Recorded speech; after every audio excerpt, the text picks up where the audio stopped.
Yeah, here we go, Facebook. I'm on the couch. I'm on the couch, Facebook. I'm on the couch again.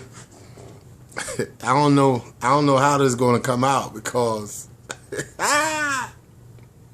yeah, I'm on the couch. I do this sometime, man. I'm about to go up here and take a shower. I done come from work. I've got down to my drawers. I'm about to go take a shower. You know what I'm saying? I try to shave up a little bit to look good for y'all. But I'm still looking rough right now. Got to get cleaned up. I was looking at this show called The Outsiders that's taking place in Kentucky on WGN. I'm looking at this show, right? So I'm saying to myself, like, I had a story I want to share on Facebook. I don't know how people want to take it, but that's what I do, man. I'm like a crazy dude. I want to share this story with y'all about when I went to see my homeboy in prison. Right? I had gone to see my homeboy in West Virginia. Then he got moved to Ashland, Kentucky. I kept in touch with him because he hit me up when I was working down at the jail downtown. I was working in the jail, right? Yeah, I was in the jail for 4 years. So anyway, my homeboy had sent a letter to the jail. I didn't know where he was in prison, but that was my boy. So when he got the letter, I hit him up. I said, I'm going to come and visit you. I went to West Virginia a couple of times. Then Beckley, West Virginia. Then I said, I'm going to go to Kentucky. So my boy got moved to Ashland, Kentucky. So I went to Kentucky. And like one time when I went to Kentucky a couple of times to see my boy. Who does that? Because that's my boy. Looked out for me back in the 90s. I'm going to look out for my boy. He got locked down, did 14 years. So so he was getting married to this girl, you know what I'm saying? So I ain't had no money at the time because I had just been going through different jobs. My money was messed up, but he wanted to get married to this girl. So I was like, look, I tell you what, if she paid for everything, whatever, man, I'll go get the marriage license because we had to go to Owen, Kentucky, which is like going from, if I give you an idea, it's like going from Raleigh to Asheville and then back to Raleigh, but in Kentucky. So I had to drive because the girl didn't have no license, but she got somebody's car, a neighbor or a friend, a cousin, somebody's car. She ain't have no license. You know what I mean? Let me give you some light, y'all. My light went off. It always do that. She didn't have no license. My homeboy, niece didn't have no license, so I'm gonna drive them. I'm gonna drive her, the niece, and then their little daughter, the girl little daughter about 6, 7 years old, going on 35, because she was grown. Anyway, we in the car together. They came pick me up, man, like on a Friday night, man. I think Thursday or Friday night. I don't know, man. Soon we get in the car, I'm driving. We get on 85 South, going 85, 40. They light up a blunt. Okay, I drive the bus, like the buses that go out of town. So I already driven to Kentucky, everywhere. But I'm like trying to tell them, like, listen, man, we got to crack the windows. Because, y'all, I can't get no reefer in my system because I drive the bus. They might test me. So anyway, they smoking blunts. They smoke blunt all the way from 12 at night to the next day. We get all the way to Owen, Kentucky. I drove like 15 hours, y'all. All the way to Owen, went through Ashland to Owen, back to Ashland, and then boom, we check in the hotel. I got to hook up on the hotel through my niece. So to make a long story short, we go visit my man Saturday we chilling, whatever. It's snowing like a motherfucker. I'm talking about snow. Okay, I ain't talking about what this shit we had last week in Durham. Okay. Now, I'm making this right now in January 29th or something, 28th. I ain't talking about that. When it's snow in Kentucky and West Virginia in the mountains and shit, it's snow. I'm talking about snow like New York, Boston and shit. It's snow. They snowed in. So it's snowing like a motherfucker. I'm driving up there. So the thing is, I'm like, listen, you know what I'm gonna do? We gonna check in the hotel. You know what I'm saying? Boom. Next day, we go to the prison, visit my homeboy. They get married. They get married in the prison. I had to go get a marriage license, make a long story short. But that ain't the story. This is the story where I'm talking about Kentucky, right? My damn hand hurting, man. I need somebody to hold this damn thing, this phone. This is the story. The story is about whiskey. I saw the Outsider show on TV, and they got the whiskey. They got the best whiskey in Kentucky. Listen, this is the story, the whiskey. This is what the story is about. I can't make this shit up, man. I'm going to share this with y'all because y'all don't know, man. I got a million fucking stories, but I can't let y'all know everything that I do because I've done a lot of shiesty shit. But that ain't my life. That ain't me. But I've just been in situations. I've been, you know, lucky or unlucky to be in situations where shit just popped off.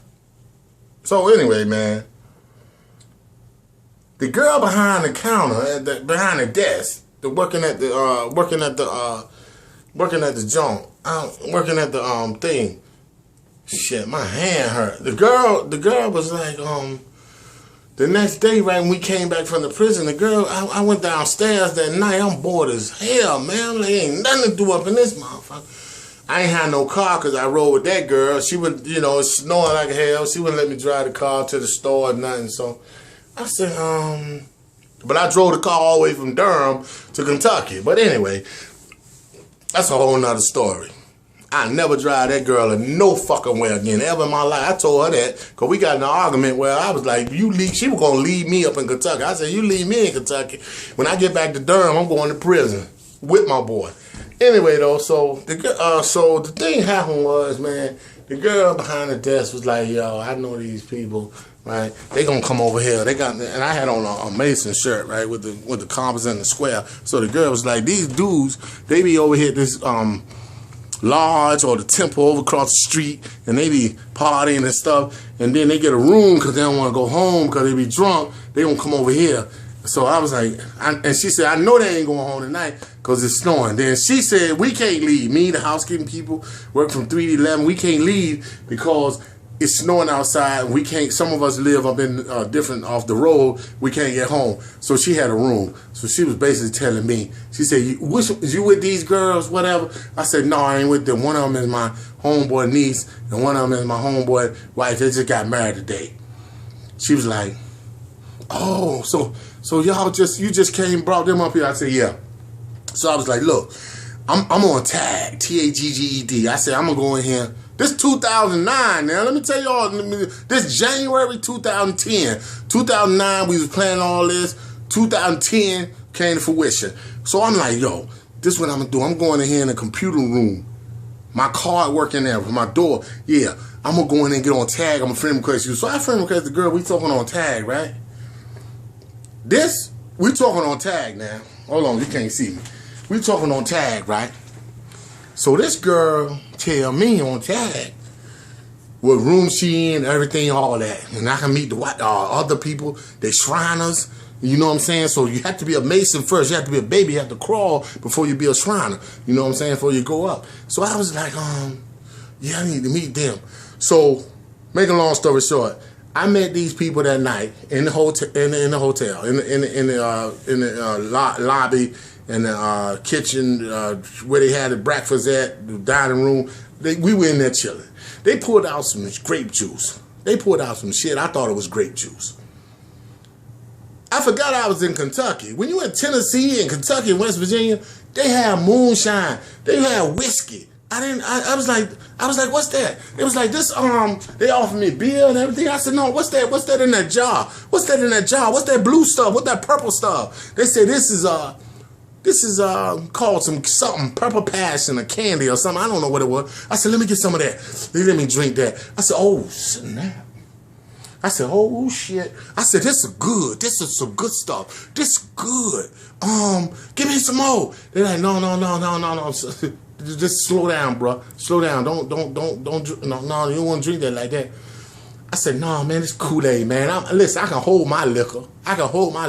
Let me get mine. They poured me a whole nother glass. I put it down.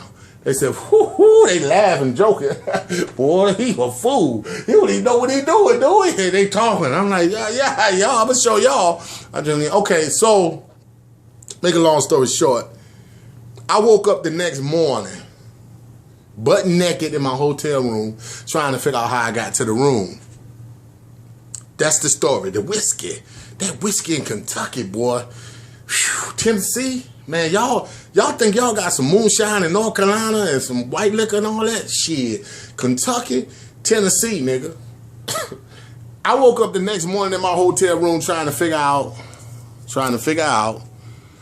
how I got to the room. Butt naked, in the bed, butt naked. I'm like, oh shit. Oh man. Okay. I'm like, my ass ain't sore or nothing. Because I didn't know. I hope somebody didn't fuck with me or something. I don't know how I got in the bed. I do remember a little bit, or I thought I was dreaming, that the white girl behind the counter, behind the desk, was on top of me riding me. That's all I remember. I remember a little bit of that. So anyway, when I woke up, I called the girl room. I said, listen, how did I get to my room? She said, I took you to the room.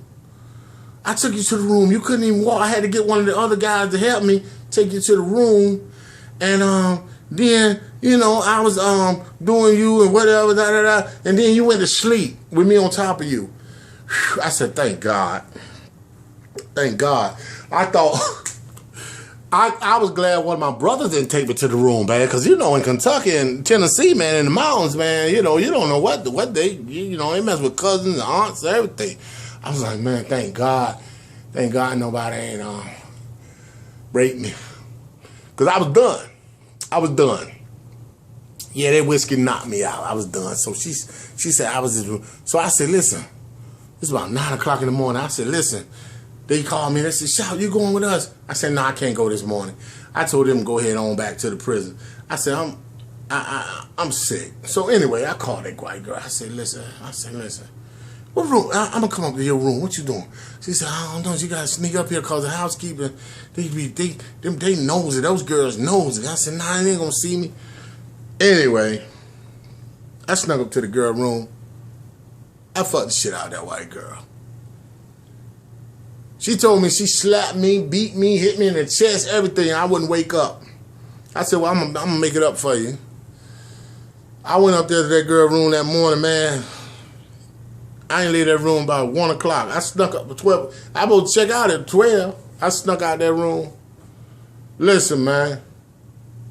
All I can tell you is we were back on the road, going down the road, going to North Carolina. I told them girls didn't have no license. I told them, y'all got to drive. I can't drive it.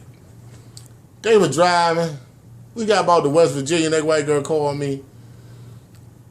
The white girl said she got fired. I said, why you get fired? She said, because one of the housekeeping girls saw me coming out your room that morning. I said, oh, man, that's messed up. I ain't want nobody to lose their job. I just want to tell you all that story. I'm out. Peace.